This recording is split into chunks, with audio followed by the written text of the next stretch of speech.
সমুদ্রের পানি আগুনে পরিণত হবে, পাহাড়গুলো তুলোর মতো উঠতে থাকবে, আসমান ফেটে চৌচির হয়ে যাবে, তারকারাজি খসে পড়বে, পৃথিবী নামক এই গ্রহটি চূর্ণ বিচূর্ণ হয়ে যাবে এবং কেউ অবশিষ্ট থাকবে না, সবাই মারা যাবে।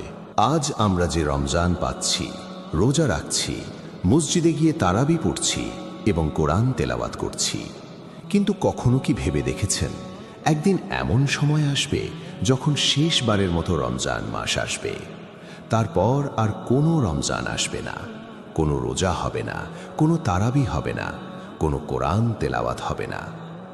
আজকের এই ভিডিওতে আমরা জানব কোরআন ও সহি হাদিসের আলোকে কিয়ামতের আগে পৃথিবীর শেষ রমজান কেমন হবে, কি ঘটবে সেই সময়, মানুষের অবস্থা কেমন হবে আর আমাদের কি করা উচিত।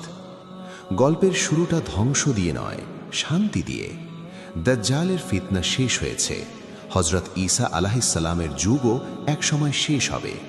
পৃথিবী জুড়ে তখন ইসলামের জয় জয়কার, মানুষ আল্লাহকে ভয় করবে এবং তার ইবাদতে মশগুল থাকবে।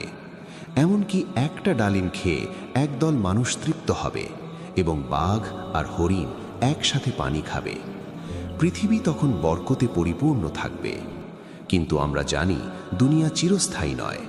হযরত ঈসা আলাইহিসসালাম ইন্তেকাল করবেন, এরপর ধীরে ধীরে মানুষ আবার দুনিয়ামুখী হতে শুরু করবে।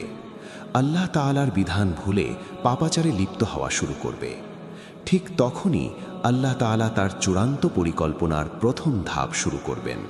হাদিস শরীফে এসেছে, তখন ইয়েমেন বা শামের দিক থেকে একটি বিশেষ বাতাস প্রবাহিত হবে। এই বাতাস কোনো ঝড় নয়, কোনো তুফান নয়, এটি রেশমের মতো নরম, কস্তুরীর মতো সুগন্ধিময়। এই বাতাস যার শরীরে স্পর্শ করবে, যার অন্তরে সরিষার দানা পরিমাণও ঈমান আছে, সে মৃত্যুবরণ করবে। আল্লাহ তাআলা তার প্রিয় বান্দাদের এই পৃথিবী থেকে সরিয়ে নিলেন। কিন্তু কেন সরিয়ে নিলেন জানেন? কারণ সামনে যে ভয়াবহ আযাব আসছে, যে বিভীষিকা আসছে, তা যেন তার প্রিয় মুমিন বান্দাদের দেখতে না হয়। এটা ছিল মুমিনদের প্রতি আল্লাহর শেষ দয়া। এখন পৃথিবীতে কারা বেঁচে রইল? বেঁচে রইল শুধু তারা যাদের অন্তরে আল্লাহর বিন্দুমাত্র ভয় নেই।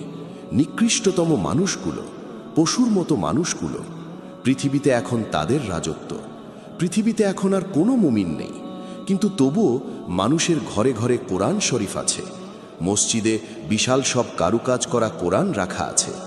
লাইব্রেরিতে লক্ষ লক্ষ কপি তাফসীর গ্রন্থ আছে। হঠাৎ এক গভীর রাতে এক অলৌকিক ঘটনা ঘটবে। তা হলো